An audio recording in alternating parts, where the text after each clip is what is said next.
Alors, je voudrais que tu regardes ton voisin de gauche, ton voisin de droite. Comme dit mon ami le pasteur Marcelo, ton voisin de devant, ton voisin de derrière. Donc, s'il voit cette séquence vidéo, il va rigoler. C'est un clin d'œil à mon frère, c'est un ami. Et je suis vraiment content, et je tiens à le dire, de servir Dieu avec de telles personnes dans notre époque. Lui, le pasteur Mohamed, ce sont des alliés, des partenaires de la famille Impact Centre Chrétien. Ce sont les oncles. Donc quand ils viennent parler, tu dois écouter. De la même manière que moi, quand je vais là-bas, quand je parle, ils écoutent. Quand je tape sur la table, les gens disent « Ah, l'oncle est là ». Je dis « Voilà, c'est ça ». Dis avec moi gloire à Dieu pour leur vie. Alors donc, je voudrais que tu regardes ton voisin et tu dises à ton voisin ou ta voisine, voisine ou voisin, persévère. Une double récompense t'attend. Persévère. Persévère. Persévère dans la prière. Persévère dans les supplications. Persévère dans l'obéissance. Persévère dans la fidélité. Persévère dans l'humilité. Persévère dans la loyauté. Tu n'as peut-être pas l'impression que ça paye, mais ça payera. Persévère. Persévère. Ne cède pas, ne lâche pas. Persévère. C'est la parole que le Seigneur m'a donnée ce matin. Persévère. Ne lâche pas. Persévère dans l'accomplissement de la volonté de Dieu. Persévère dans la discipline d'aller gagner des âmes. C'est ça qui te positionne sur la feuille, la fiche de salaire de Dieu. Oui, persévère dans la dynamique du aller. C'est ça qui te positionne parmi les personnes, parmi les employés prêts, qualifiés pour être récompensés. Allez gagner des âmes. Persévère. Quelqu'un me dit Amen. Persévère. Une double récompense t'attend. Notre texte de référence se trouve dans Psaume 106, versets 10 à 14, pardon. Psaume 106, versets 10 à 14. Il les sauva de la main de celui qui les haïssait. Il les racheta de la main de l'ennemi. Les eaux couvrirent leurs adversaires, il n'en resta pas un seul. Ils crurent à ses paroles, ils chantèrent ses louanges. De qui il est en train de parler? Qui a connu cette expérience où Dieu t'a sauvé de la main de tes ennemis? Il t'a racheté par son sang précieux. Et tu as cru en ses paroles et tu as chanté ses louanges. Qui a connu cette expérience? C'est la raison pour laquelle tu es là ce matin. Au nom de Jésus, tu peux dire Amen si c'est vrai. Mais au verset 13, il dit « Mais », dis avec moi « Mais ». Mais ils se hâtèrent d'oublier ses œuvres. Ils n'attendirent pas l'exécution de son dessein. Ils n'attendirent pas l'accomplissement de son plan. Ils n'attendirent pas l'exécution, l'accomplissement des paroles qu'il avait prononcées. Ces paroles qu'il avait prononcées révélaient des projets de paix qu'il formait sur eux. Projets de paix et non de malheur, pour leur donner un avenir et de l'espérance. Il n'avait fait que commencer. Il les conduisait quelque part. Il leur a annoncé, je vous emmène dans une destination qu'on appelle Canaan, le pays où coule le lait et le miel. Et je suis fidèle et j'accomplirai ma parole. Mais ils se hâtèrent d'oublier ses œuvres. Ils se hâtèrent d'oublier, ça c'est notre génération, l'œuvre aboutie, accomplie, achevée de la croix. Le sang versé pour notre rédemption, pour notre protection, pour notre délivrance et pour notre guérison. Ils oublièrent, ils se hâtèrent d'oublier ses œuvres et ils n'attendirent pas l'accomplissement de ce qu'il avait dit. Dans le désert, ils furent remplis de convoitises. Ils tentèrent Dieu dans la terre aride. Bon, tu peux dire aïe. Voyez-vous, le Seigneur me disait, bien que les Saintes Écritures aient été écrites pour notre instruction, pour nous qui sommes parvenus à la fin des temps, il n'empêche que trop de croyants aujourd'hui tombent dans les mêmes pièges où sont tombés les enfants d'Israël et ne parviennent pas à voir l'accomplissement, la manifestation des paroles que Dieu a prononcées sur leur vie, des projets que Dieu préparait pour leur vie, projet de paix et non de malheur, trop n'arrivent pas à voir l'accomplissement de ce que Dieu avait annoncé parce qu'il leur manque une vertu, un trait de caractère qui vient s'ajouter à la foi, et ce trait de caractère s'appelle la persévérance. Mais on ne te retrouvera pas dans la liste des personnes qui vont rater la visitation de Dieu. Au nom de Jésus. Dis avec moi la persévérance. Qui dit persévérance, dit endurance. Qui dit persévérance, dit attente patiente. Qui dit persévérance, dit constance, fermeté. Je ne change pas de cap. Steadfast en anglais. Ça veut dire tu restes focalisé. You stay on the track. Reste sur la piste. Reste dans la course. Pas de sortie. Ne bouge pas. Ne chancelle pas. Ne vacille pas. Ce texte dit que Dieu les sauva de la main de celui qui les haïssait. Dieu les a rachetés. Mais il dit, mais ils se hâtèrent d'oublier ses œuvres. Ils n'attendirent pas l'exécution de son dessein. Ce texte ne dit pas qu'il... Ce texte, quand il dit ils se hâtèrent, c'est un choix. Ils n'attendirent pas l'exécution de son dessein ou de ses paroles ou de ses projets. Ce n'est pas qu'ils ne purent pas, c'est qu'ils ont choisi de ne pas. L'Esprit de Dieu me disait, attendre, c'est un choix. Quand tu n'as pas attendu, quand tu as cessé de persévérer, quand tu as cessé d'attendre, tu peux donner toutes les excuses que tu veux donner. Il n'empêche que tu as considéré différents paramètres et facteurs et tu as préféré arrêter de t'attendre à Dieu et prendre une autre piste. Est-ce que quelqu'un me suit? Est-ce que quelqu'un me suit? En fait, ce qui s'est passé pour Israël, c'est qu'ils se sont montrés impatients. Ils n'ont pas choisi la persévérance. La persévérance, c'est d'abord un choix. C'est d'abord une décision. Qu'importe ce que je vois, qu'importe ce que je vis, je ne cède pas. Je ne changerai pas mon langage.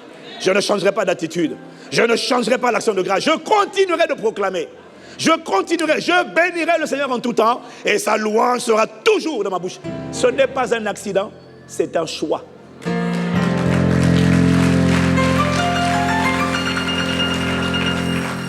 Est-ce que quelqu'un me suit? Ils n'ont pas voulu, ils se hâtèrent d'oublier ses œuvres, ils n'attendirent pas l'exécution de ses desseins. Elle n'attendit pas l'exécution de son mariage selon la volonté de Dieu. Elle n'attendit pas. Elle dit, moi je vais. Dieu dit, attends, j'ai des projets. J'y vais quand même. Tu as idée du nombre de gens qui n'attendent pas? Il y en a qui n'attendent pas Dieu pour la guérison, qui vont aller consulter. Ils vont aller voir des médecins occultes. Tu n'as pas idée. Ils prient, mais comme ça tarde. Et des gens, ils prient, leur vie est bloquée, semble bloquée. Elle n'est pas bloquée, elle semble.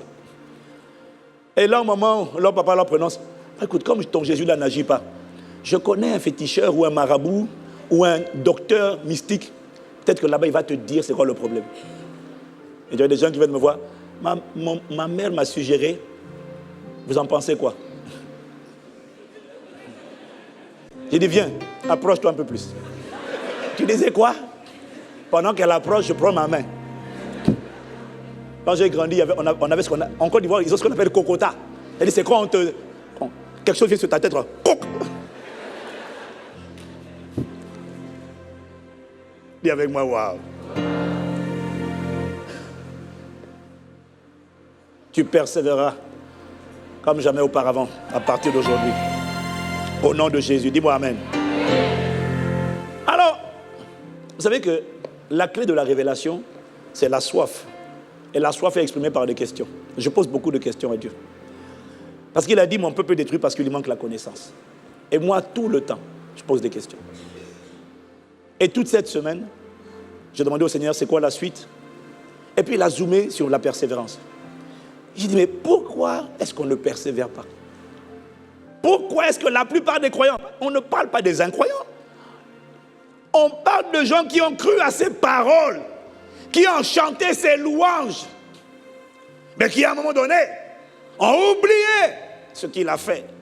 Et ils ont choisi de ne pas attendre que la parole prophétique s'accomplisse.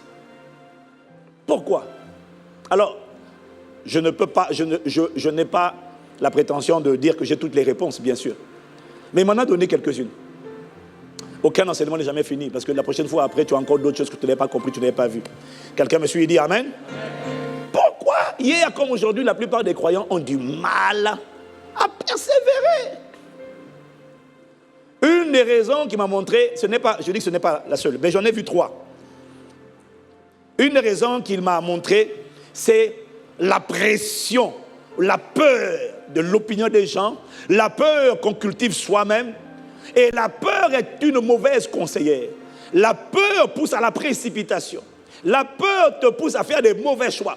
La peur de qu'est-ce que les autres vont penser, qu'est-ce qu'on va penser de moi et qu'est-ce que je pense de moi-même. La peur peut pousser. Tu sais que la peur a poussé plus d'une personne à épouser la mauvaise personne, à se marier pour les mauvaises raisons. Juste la peur. Dans 1 Samuel chapitre 15 au verset 24, alors Saül dit à Samuel, j'ai péché car j'ai transgressé l'ordre de l'Éternel et je n'ai pas obéi à tes paroles. Je craignais le peuple, j'ai écouté sa voix. Craindre l'homme de te pousser à ne pas persévérer dans ce que Dieu t'a dit de faire. Dieu avait dit à Saül, dans 1 Samuel 13 d'abord, Dieu lui a dit de l'attendre avant d'offrir le sacrifice. Avant que Samuel n'arrive, à cause de la pression de la guerre, il a offert le sacrifice. C'était la faute numéro 1. La faute numéro 2 se trouve là, dans 1 Samuel chapitre 15. Dieu lui a dit d'aller et de dévouer Amalek par interdit. Et lui, il dit qu'il a craint le peuple et il a écouté la voix du peuple. Mais ça veut dire qu'il a eu peur de l'opinion des gens. Que Dieu te préserve de la disqualification à cause de la peur de l'opinion des gens au nom de Jésus. Quel que soit ce qu'on dit dans ta famille, vieille fille ou pas, persévère. Je n'ai pas entendu ton amen. Ton histoire n'est pas finie tant que Dieu n'a pas dit que c'est fini. Persévère. Tu n'as pas idée du nombre de personnes qui vont se compromettre, coucher avant le mariage, juste à cause de la pression familiale et de la pression qu'elles se mettent en elles-mêmes. Persévère. Reste, persévère dans la sainteté. Tu n'as aucune idée de ce qui t'attend. Il y a une double récompense derrière. Une double, je vais t'en parler. Double. Dis à quelqu'un, persévère. No compromising. Tu ne te compromets pas. Tiens bon, tiens ferme. Persévère dans la fidélité. Parce que de nos jours, les gens ne veulent pas persévérer dans la fidélité. Ils veulent courir tout seuls et sonner la trompette pour eux-mêmes. Ils n'attendent pas d'être recommandés par les pères. David a été intronisé roi par les anciens d'Israël. Il y en a plein qui s'intronisent roi, autoproclamé roi tout seul. Pourquoi? Comme il n'y a aucun ancien qui veut me reconnaître, alors je vais me proclamer. Plaisantin. Bien-aimé, en personne chrétienne, toi, persévère, ne sois pas séduit. Persévère dans la fidélité, dans l'humilité, dans la loyauté, dans la sainteté. Persévère. La deuxième raison pour laquelle les gens ont du mal à persévérer, le Saint-Esprit me montrait que plusieurs ne persévèrent pas parce qu'ils se sentent fatigués d'attendre. Ils sont là, fatigués d'attendre. Ils sentent une fatigue. Et ils sentent un épuisement. Mais la plupart du temps, cet épuisement n'est pas physique. C'est un épuisement ressenti dans l'âme. L'âme se sent juste fatiguée d'attendre. Ça fait trop longtemps. J'en ai assez. Ça fait longtemps. L'âme se sent fatiguée. Et en fait, l'âme ressent, cette fatigue de l'âme engendre comme une souffrance à l'intérieur de l'âme. Est-ce que quelqu'un me suit? Une souffrance, parce qu'on veut ce qui est speed. Quand il faut attendre, ce n'est pas le corps. Il y a des gens qui te disent, j'en peux plus. J'en ai assez. Qu'est-ce qu'il y a? Tu es malade? Non. Non, parce que la maladie a une telle douleur. Ça, c'est le corps. Donc, le corps a une douleur. Malgré tout, il faut persévérer. Mais il y en a là, aucun problème de santé. C'est juste que je ne vois pas ce que je dois voir. Problème de santé? Non. Tout va bien. Les enfants, ça va? Oui, ça va. Mais pourquoi tu ne rends pas grâce? Non! J'en peux plus!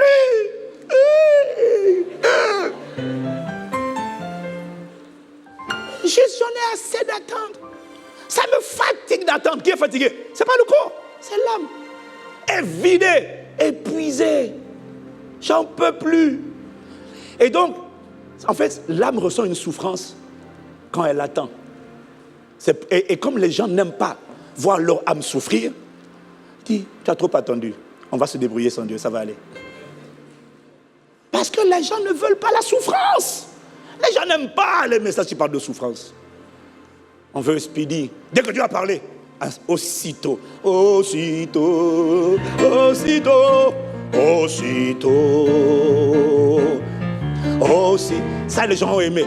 Aussitôt, aussitôt. Il y en a même qui vont réécouter rien que cette partie-là. Aussi. Quand ça tarde. Aussi. Quand j'aurai fini ma prière, aussi. Dès que je sors de la chambre de prière, aussi. Je vois le mari, la femme, le travail. Je reçois un appel aussitôt. Hey. Dis avec moi, aïe, aïe, aïe, aïe. Ils ne veulent pas attendre. Et donc cette souffrance de l'âme pousse plusieurs au découragement.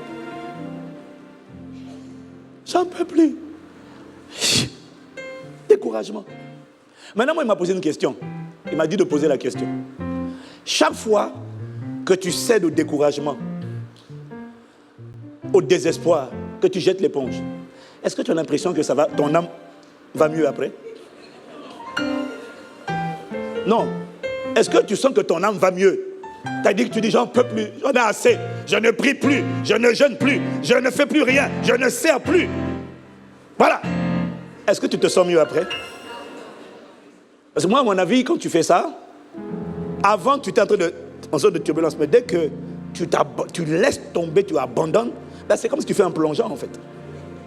Va demander à une personne qui est dans la dépression, est-ce que quand tu t'es laissé aller à la dépression, est-ce que ton âme a arrêté de souffrir, ou ta souffrance est encore pire que lorsque tu combattais la dépression? Je crois que la personne te dira, en fait, je crois que je vais me remonter en selle, combattre la dépression, parce que quand je me laisse aller, j'ai l'impression qu'en fait je suis entraîné dans un engrenage et dans un gouffre d'où j'ai du mal à sortir. Est-ce que quelqu'un me suit? Voilà pourquoi je te dis que persévérer n'est pas une option. Tu vas décider de persévérer quand tu auras fait une équation et que tu auras mesuré qu'en fait, en te décourageant, en te laissant aller à l'esprit de découragement, il y a un démon qui dit, viens, dors. Entre mes bras.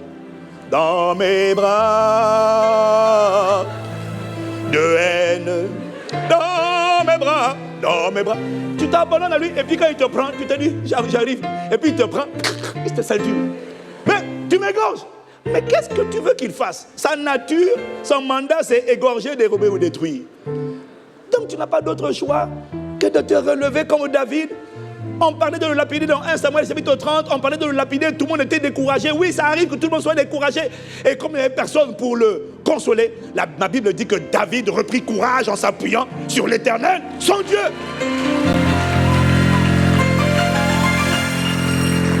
Alors reprends courage, ressaisis-toi. Pourquoi j'ai envie de me laisser aller? Ah ben vas-y. Mais tu vas connaître un plongeon plus profond que tu pensais avoir atteint. Tu pensais que c'était grave. Tu vas découvrir que ça peut être pire. Voilà pourquoi tu n'as pas le choix. Si tu comprends que se décourager n'infuse, ne répand, ne déverse en toi aucune vigueur, aucune force, tu n'as pas d'autre choix que de dire, bon, j'attendais jusqu'à telle date. Tu sais quand tu mets à Dieu des ultimatums là. Bon, Dieu a dit 31 mars, hein. C'est vrai, beaucoup ont vu avant 31 mars. Mais il y en a aussi avant 31 mars, après 31 mars, ils n'ont rien vu. Là, il y en a après 31. Oh là là. Si toute la quantité de puissance qui a été déversée n'a pas changé ma vie, je me laisse aller. Mais ça n'ira pas mieux. Donc quand tu comprends ça, après le 31, qu'est-ce que tu fais? Bon, tu pleures un peu, et puis tu dis, allez, je reprends courage en m'appuyant sur le Seigneur mon Dieu. Allez, tu remontes sur le ring, remonte sur le ring, remonte sur le ring. Pourquoi? Ce n'est pas fini. Tant que Dieu n'a pas dit que c'est fini, ce n'est pas fini. Et Dieu est fidèle et sa parole s'accomplira. C'est ça que dit la persévérance. Il y a quelqu'un persévère. Il y en a d'autres, la troisième catégorie, qui se relâchent, abandonnent, n'attendent plus, pas parce qu'ils sont fatigués d'attendre, non, juste parce que Satan, le séducteur, à travers le monde, leur a proposé un raccourci. Tu veux la manifestation de telles paroles? Tu veux la richesse pour Dieu? Tu veux le mariage? Tu veux le travail? J'ai un moyen. Ce n'est pas la peine de faire la queue et d'attendre. Pourquoi attendre? Prosterne-toi devant moi, adore-moi, je te donnerai la gloire des richesses de ce monde, car elle m'a été donnée. Donc tu en as, ce n'est pas qu'ils sont épuisés. Ils n'ont même pas attendu longtemps, on leur a proposé, rejoins-nous, nous sommes les francs mécaniciens. Si tu nous rejoins, on te donne un travail, on te donne ci, on te donne tel contrat, on te donne telle opportunité. Rejoins-nous. Tu n'as aucune idée du nombre de gens qui sont séduits par ça. Rejoins-nous. Une voix te dit, tu n'as pas besoin d'être fidèle pour être élevé. Tu veux être élevé? Pas besoin d'être fidèle. Rejoins-nous et tu seras élevé. Couche avant le mariage. Tu veux un mariage heureux? Pas besoin de persévérer dans la chasteté et la sainteté, l'obéissance à Dieu. C'est pas grave. Couche avant, ça va aller. Ouais. Sauf qu'il ne te dit pas. Quand tu te prosternes devant lui, devant ses voies, devant ses sentiers, devant la culture du royaume des ténèbres, et que tu t'abandonnes et que tu suis les recommandations du malin, tu n'as aucune idée du niveau de souffrance spirituelle, émotionnelle, physique, financière que tu vas connaître, et toi, et pas que toi, tous tes enfants. Parce que quand tu donnes le pouvoir, quand tu te prosternes, tu t'inclines, tu vas prêter allégeance à des grands maîtres, tu vas dans l'occultisme. Les démons que tu vas adorer, leur mandat, c'est égorger, dérober ou détruire. Ça ne t'arrive pas au nom de Jésus. Quelqu'un me suit et dit Amen? Alors, la question, il y a plusieurs réponses, c'est vrai. Mais la question qui m'a été posée, c'est pourquoi est-ce que Dieu exige autant la persévérance avant d'enfanter, avant de manifester ce qu'il a promis, ce qu'il a dit. Pourquoi Dieu exige la persévérance et la foi? Mais la foi, on connaît déjà. La foi, ce n'est pas le plus dur. Le plus dur, c'est la persévérance dans la foi et dans l'obéissance, dans le mandat, dans l'obéissance. Allez, l'obéissance, soyez saints, l'obéissance, soyez fidèles. Le plus dur, c'est la persévérance, la constance, la fermeté dans ce que Dieu dit de faire. Est-ce que quelqu'un me suit? Pourquoi Dieu exige la persévérance? En fait, il m'a montré que la persévérance a une mission pour toi et pour moi. Jacques chapitre 1, versets 2 à 4. Il dit, mes frères, regardez comme un sujet de joie complète les diverses épreuves auxquelles vous pouvez être exposés. Dis avec moi. Tu sais, il y a des passages bibliques comme ça, quand tu les lis, tu n'as même pas envie de le relire. Dans le pays où je suis né, en fait, est-ce que quelqu'un s'identifie un peu? Dis-moi avec moi. Il dit, regardez comme un sujet de joie, pas partiel, hein, complète, les diverses épreuves auxquelles vous pouvez être exposés. La version Semeur dit, mes frères, quand vous passez par toutes sortes d'épreuves, considérez-vous comme heureux.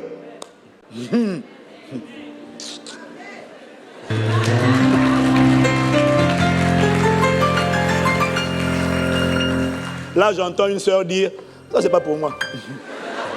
Il a dit, mes frères, moi je suis une sœur. Non, c'est pour tout le monde. Hein. Quand ils écrivaient, ils parlaient aux frères, mais en fait c'était tout le monde, c'était toute l'assemblée. Ma sœur dit Amen. Ah, tu vois, il y a une sœur qui n'a pas voulu dire Amen.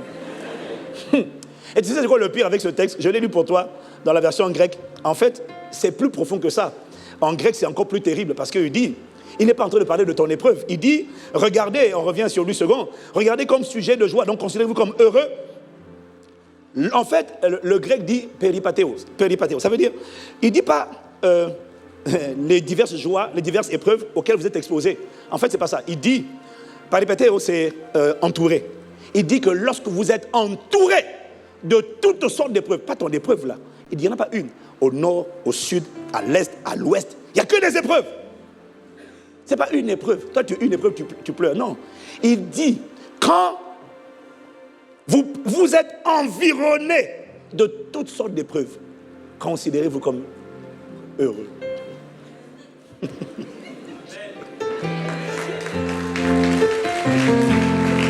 Ouais, je t'entends dire.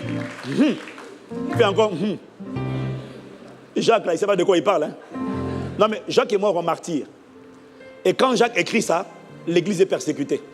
Il y en a, on leur perce le ventre avec des épées. Abjure, renie ta foi. Renie Jésus, sinon tu meurs. Non, prends.